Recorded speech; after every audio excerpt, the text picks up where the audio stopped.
ម្ចាស់បងសុនយានហើយដីនេះជារបស់ខ្ញុំ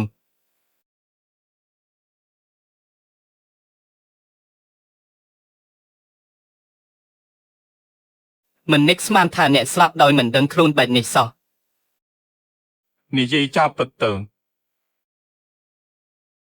អ្នកគិតថាអ្នកឈ្នះដោយសារតែអ្នកឡានបានមួយកម្រិតនេះមែនទេគុំសុបិនអីម្ចាស់បូរបស់ខ្ញុំមានអំណាចខ្លាំងក្លាណាស់គាត់មានអំណាចខ្លាំងណាស់គាត់មិនដែលទុកអ្នកក្នុងគ្នាឡើយគុំខ្លាចអីផ្លូវនេះមិនត្រឹមតែសារលបងសមត្ថភាពទេថែមទាំងសារលបងចិត្តទៀតផងជោគបើមិនដូច្នោះវិញម្ចាស់បូរបស់ខ្ញុំមានសមត្ថភាពខ្លាំងក្លាណាស់គាត់ពិតជាខ្លាំងមែនអ្នកនិយាយបានល្អណាស់តើអ្នកគិតយ៉ាងណាដែរតើអ្នកគិតថាការប្រកួតនេះអ្នកនឹងឈ្នះមែនទេអ្នកមិនមានសមត្ថភាពគ្រប់គ្រាន់ទេទោះបីជាអ្នកឈ្នះក៏ដោយតាមមានប្រយោជន៍អ្វីខ្ញុំយល់ហើយអ្នកចង់ពឹងផ្អែកលើវាតាមជឹកអ្នកជុះមិនថាអ្នកចង់ធ្វើអ្វីក៏ដោយអ្នកខ្លាំជាងគេច្បាប់របស់អ្នកគឺច្បាប់មានសមហេតុផលណាស់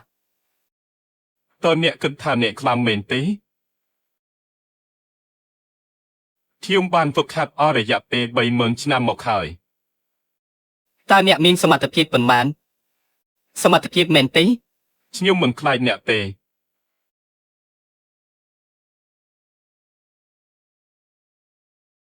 ខ្ញុំនឹងបង្ហាញអ្នកពីអំណាចរបស់ខ្ញុំ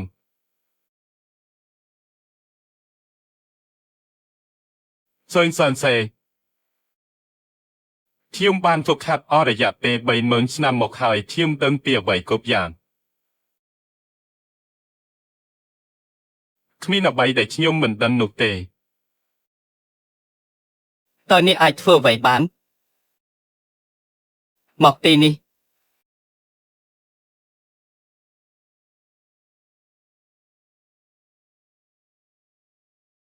ស្គូតមែន